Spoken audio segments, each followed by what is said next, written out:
Welcome to Withdraw Consent. I'm Jack. This is Victor. Victor, what do you know about the Black National Anthem? As far as I remember, it was created or instituted like a year or two ago. That's as far as that's the first time I remember hearing about it. How about that? Fact check false. Fact check. 1917. Okay. Okay. So the controversy is that they played the Black National Anthem at the Super Bowl. You familiar with that? Okay. And then they played the actual national anthem. Yeah. But it's basically let me see, I gotta look actually. Lift Every Voice and Sing is the name of the song. Oh, okay. And it's basically like a hymnal with an Exodus theme, 1917, written by African Americans, we'll say. Exodus, like leaving? Exodus, like the difficulties of the Hebrews in the book of Exodus, in Exodus. Slavery and trying to get out of slavery. Okay. So it was used basically during civil rights times as it's a nice song, we'll say. Okay. There's a problem though. There's a problem with this scenario. And I just don't see people pointing it out. Infuriatingly enough, I was watching Styx Hexenhammer talk about it. Okay. And his entire fan base is telling him he's wrong. And he's like, no, but it's not a bad song. It's really not a bad song. True, it's not a bad song. It's kind of a nice song, But that's not the point. What is the point? Can you guess where I'm going with this? I mean, divisiveness is the main problem I've always had with it. Right. So there's a thing, and it's called a national anthem. Right. A national anthem is the anthem for the nation. Right. So if you had a black anthem, be fine. You could have a Hispanic anthem. You could have 50 Hispanic anthems. But it also implies that the original anthem is the non-black anthem. If you have to have that's a good point. You know what I mean? Like, yeah. That's a good point, actually. But it's also saying we need our own national anthem. Okay. Like e pluribus unum on your money. Right. Out of many one. No, we need our own. Well, I mean, if that's the case, can I get my own anthem? Right. For this particular pocket of white guy, Yeah. who, because Eastern Europeans should get their own national anthem. Of course. And then the English and the German descendants can't have their same national anthem. Never. If that's the case, the black national anthem's not going to do it, because what about Nairobi versus Congo? Sure. You're just talking about just ripping apart the country. Right. And I feel like what if you said LGBTQ need their own national anthem? Okay. That wouldn't be good enough, because the L's don't get their own, but the B's, the B's don't get their own. Yeah.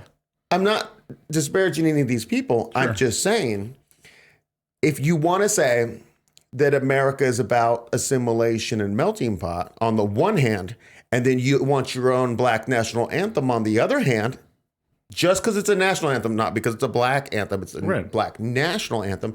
If that's the case, we either have to say, hey, let's just stop right now. Experiment over, fail, hard fail. Right. Or we have to address the actual problem. Right. And I mean, how do you address that actual problem without just saying it's a complete fail? Of keeping everyone separate but together? No, I'm just saying, if you have individuals saying, let's destroy this country by separating everything. If you're still going with the e pluribus unum thing, if you're still on board with that,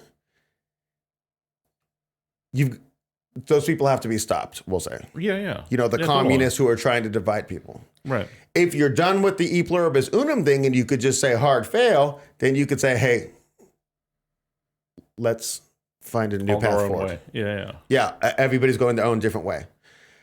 And it's like you said, the entire issue here with this is the divisiveness of having multiple national anthems. Right. And it's so counterintuitive when you think about, at the Super Bowl, everyone's coming together to watch a football game, but now let's make sure we all know that we're now going to separate while we're watching the same game. And the people playing the game are multiple ethnicities, mainly actually a lot of black people, we'll say. And then in the end zone, I didn't watch it because I don't watch sports ball, Yeah. But in the end zone, does it say end racism? Probably, Right. Diversity always wins in the other one. I don't know what it says. Right. But it's pretty nonsense. Now, okay. So if the argument from, say the NAACP was, hey, the national anthem's racist. which is not. But let's just say that was the argument and said, hey, moving forward, we need a new national anthem that represents the values. It's a great conversation to have. Totally, yeah. Yeah. And then because the national anthem's changed before. I didn't know that. Yeah, we've only had this one for not too long. I can't remember what the previous one was. I was watching some stuff and they brought it up. I should have looked into it. But that's fine. Sure. You know, it's not the separating of people. If you're not gonna, the separating. right. Because that's going to lead to more separation. Right. Because we need more national anthems. I don't feel represented in the national anthems at all at this point, you know? But it's not a national anthem it's a subset of the national people. Right. Yeah, very. I mean, because eventually we could just have 350 million different national anthems. Right. You could just make yours like a remix of your favorite songs. You know, you got like a 1 minute slot and you can make it. Yeah. And then say, hey, before the Super Bowl, we got 350 million minutes of, because everybody gets it's nonsense. Right. It's just ad nauseum. It just goes to just nonsense. Gotcha.